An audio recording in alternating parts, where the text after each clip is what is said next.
Hi, my friend, it's Pat Sloan here. Okay, it is Tackle It Tuesday. It is also Piece and Quilt finishing day. I'm going to pick fabric for my next 100 blocks, and the autumn quilt kicks off. I know, it's crazy. Some of these are finishing, this is finishing, and the autumn is just kicking off, so that all works out, but it's a lot. I know it's a lot. It is fun. It's lots of fun, particularly in the winter, because we got to keep busy in the winter. You know, that's my philosophy. Anything, just keep busy, because I'm not being able to really do anything outside because we're having Arctic cold here in Virginia. And speaking of Arctic cold, to celebrate, yesterday was Penguin Day. So if you have a quilt with penguins on it, share it over at Quilt Along with Pat Sloan. I think it would be so fun to see some penguin quilts.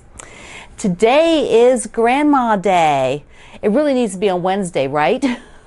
Tomorrow would be better, but it's okay. It's Grandma Day today. So tomorrow is Block Wednesday, which is Grandma's Kitchen. So we're having a lot of fun with that. Okay, I did Tackle It Tuesday first. Let me just show you. I finished finally. Like, what the hey? Took so long for me to just get around to doing binding. That's my life. Getting around to doing binding is, you know, I always find something better to do, more fun. So this is a free pattern that was designed by Riley Blake. I'll link it to you at the Fat Quarter Shop. And so isn't it cute? It was done with my birdsong fabric, and on the back I used birdsong and a piece of Harmony wide back, because apparently I didn't keep a piece. And I'm going to hang this in the dining room where the mushroom is. This is where that is supposed to go. And I meant to do that when I changed the quilts over, but I forgot. And as I was going through, you know, all this cleanup stuff, and I realized, you know, that needs to be done. So I am going to do that. I'm going to put that over on the chair there. So I am going to get that one put up, and the quilt that's up there, that little sampler piece, is going to go to charity because it's time for it to go to a new home. It's a great size for a small charity piece.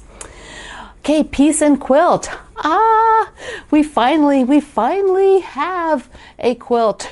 A whole quilt. First, I want to talk to you just a little bit about binding. I did a few clips while I was doing the binding for this. I do all my binding by machine.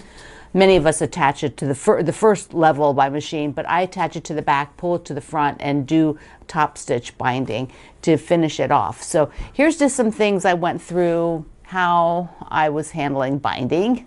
So in order to work on binding something by machine or any kind of bulky thing, I'm going to have to always take the camera totally off the table.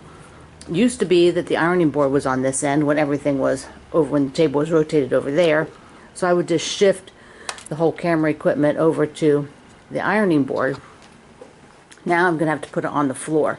But it's not too bad. The cords are long enough and it seems to reach okay. So that gives me all of this clear space. I no longer have the pull out here because it's just, I need to be able to get to the drawers. And if I pull that out, which it'd have to be permanent, see, it's here. And this table is awesome because it has these on both sides. So if for some reason I ever want to work over here with an extra space, I would just get the counterpart to put on the top. But I can't, I had to give that up for that side, which is actually the side I always used it on. But, you know, the benefits of moving everything far outweigh these little things that have to be adjusted. This is what it looks like when it's in progress. I don't want this big quilt to fall off the edges at all, so I keep it kind of lumped up here. I am not the person that has you roll stuff in here because I feel like it gives me a whole lot less control.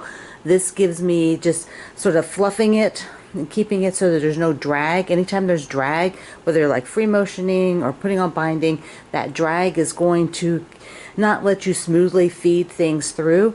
The other thing I like to do is actually lock my panel like that, because It is amazing that you will bump it like you're trying to wrangle this, and your elbow will bump over here and change a setting. And you may not even hear the beep when that happens, and then you're sewing like a zigzag stitch or something like that. And I also have my Kindle tablet here so that I can more or less listen to something. I mean, I can glance over, but I'm more or less just listening to something while I'm doing this. I joined the binding ends how I saw a video quite a few years ago. I've done it many ways over the, what, like 35 years or something I've quilted. But this one is the one I've been doing most recently for quite a few years now, is that I'll take one of the ends, usually the end I started with, and just chop off a piece because I need this. I need to have room to maneuver, like, so I'm going to be matching things. Then I take the longer end. See, here's the longer end, and I place it on top like this. I'm filming with one hand, so I only got one hand to work with. But you can see underneath, right? Right there is where they meet. Now I need to take the width of the strip. So I will take the width of the strip, that's what this cutoff piece is, and I lay it so it's even with the bottom cut one. See, they're even. And then this is where my cut line is, on this side of it. So you see that when I do that, they're overlapped.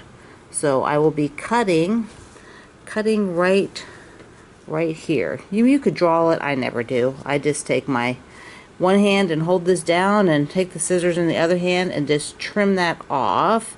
So let me do that. There, you can see it started. See, I trimmed. I'll be trimming right up here, trimming that off, so that these two will overlap. So let me just finish that cut where I'm cutting the rest of this piece away. I don't need that. I obviously made a lot more binding than I needed. Now these two are overlapping, and I am going to do a diagonal join, just like I've done with the strips. When they meet, the diagonal joins wherever. Of course, I can't find one. There's one right there, diagonal join. Let me show you. And because I have a lot of space here, on either side, I've got enough wiggle room. But it does have to be kind of even, like not, let me throw those over there. We have to be matching. So you're going to be taking the right sides together. I'm just going to do it up here because it doesn't matter where I'm placing it. And you've got the fold, so you've got to open it up, open this one up, and hold on, let me get it positioned. So what I have is one side is flat with the seam open, and the other side, so this is the right hand side, this one is right here, and then the left side is right here, and I have to open it as well. And then what I'm doing is sewing end to end, and you can't have any overlap. Everything has to be even, right here, all even. And if you want, you can draw a line, but I'm basically sewing from that point under there, right? So you want to be accurate. I'm going to use the guide on my sewing machine. So right across there. I'll go ahead and pin it. Here it's pinned, and you can just lay it flat to be sure that you didn't twist one of these. It's easy to get one twisted around. You don't want to twist. They're nice and flat. And when I sew this, the seam will be like this, the diagonal seam, and then I'll be trimming those, little triangles off, just as if you were sewing strips. Same kind of thing. So now I will take it under the machine. Here's what it looks like under the machine. So I have this line here, goes right to the point, and I will be following it and then pulling the needle out because, of course, I absolutely do not want to sew over the needle. Hold on. There we go. Now, one-handed, this is not my best way to sew, but here we go. So I've got it flat. Just want to be sure that's flat, and it's coming right down to that point. Hold on.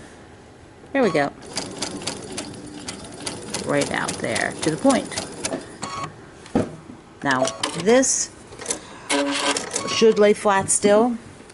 Right on here, and that's what you can test, because if for some reason it's not flat, you can undo that and realign it again. But see, it's flat. So now what I'll do is trim this off, and then we'll start back here to sew the binding on the whole way across. Now I just continue to sew down the binding, that final section. You could pin it if you wanted, I don't.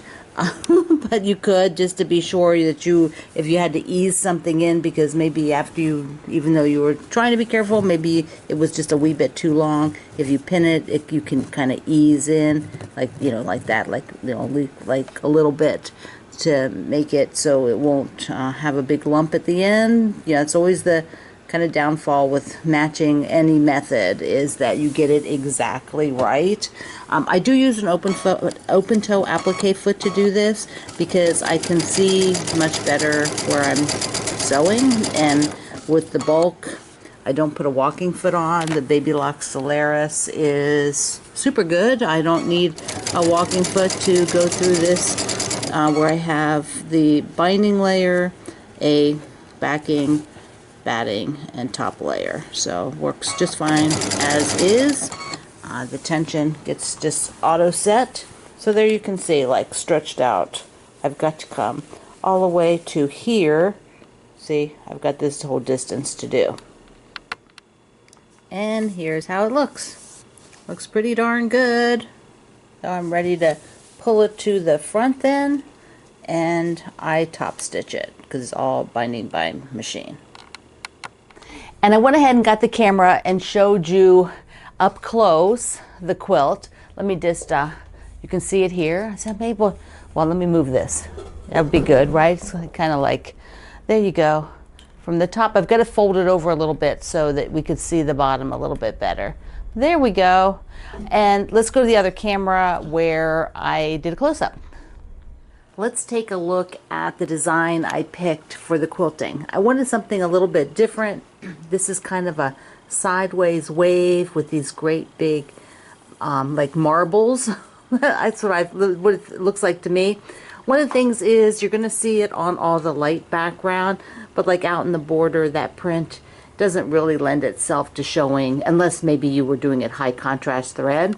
But there it is in all of its glory, the piece and quilt. What a gorgeous sampler. And the book is amazing because it has so many variations, not only different samplers, but ways you can use a single block.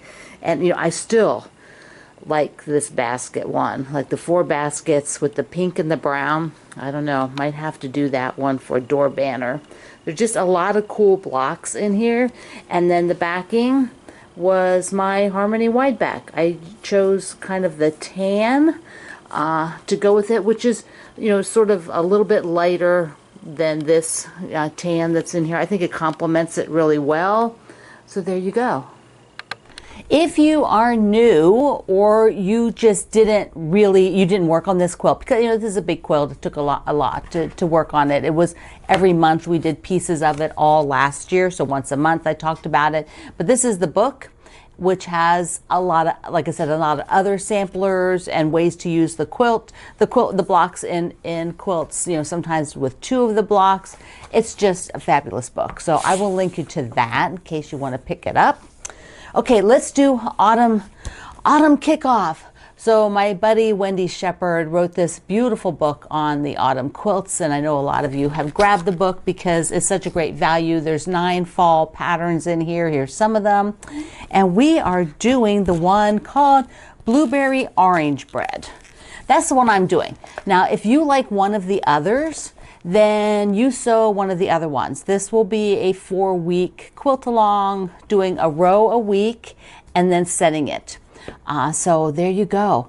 This week I am showing you the blocks, and then next week they're just squares. They're squares and half square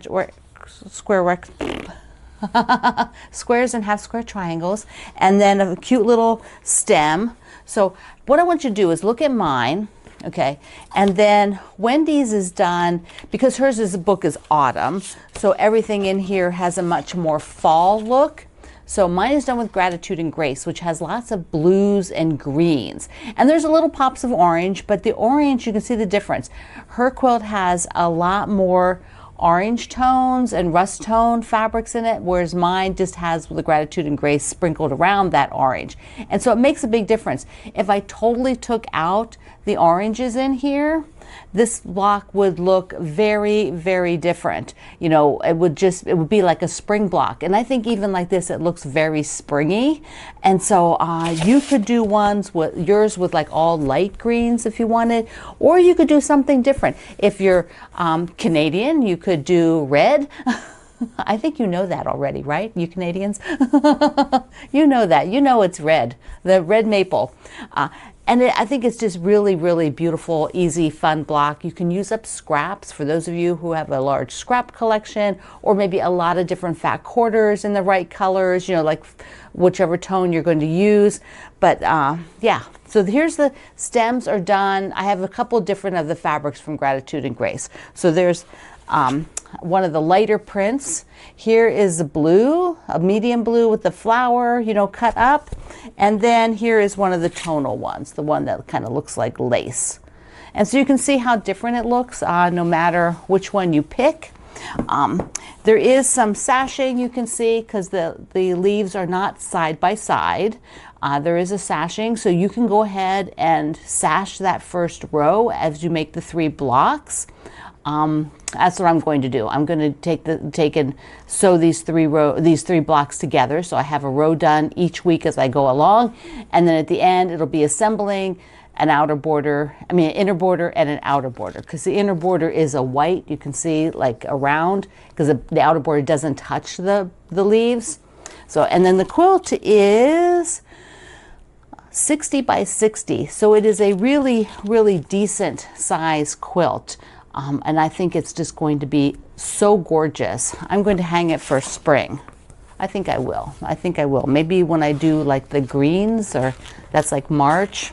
Speaking of March, might be April that we'll get it up there. But speaking of March, I do a March block extravaganza. It's really a quilt extravaganza. It's called Block a Day, but what it is this one block, and every day you make that same block. You use different fabrics. You could use the same fabrics if you wanted. But I started this because I wanted to get myself through the month of March. You know, for me, March is kind of the dreariest, draggy month of the entire year because I am done with winter and I want spring to come, and spring is not coming yet in Virginia in March. So I did this to sort of keep my mind off of it. It's a block that's easy. The one we're going to do this year, I'm not revealing it yet, but I will get it together and show you sometime in February. I will do a project page in February. It's on my list, but not yet. So that early February, you know, I will do that. Because it is super fun. It's a way to just sort of get engaged with the fabric you own, so you don't have to go out and buy anything. I will use fabric I own, and I like to use a novelty prints as much as I can. So that is coming up. All right, what else? Okay, let me get this. The Tulip Pink's 100 modern quilt blocks, and they don't have to be modern fabrics. You can use whatever kind of fabrics you like. I have been collecting a few photos, so maybe next week I'll do a parade of some of your photos that you've been sharing into Quilt Along with Pat Sloan. I need to cut 3 more blocks and get those out here ready to sew, maybe 4 blocks. So what I'm going to do is just show you the novelty prints and the first one. The first one I'm going to do, next one I'm going to do is this guy, number 4. And these are small. They're finished 6 inches, which means that the fabric pieces are tiny.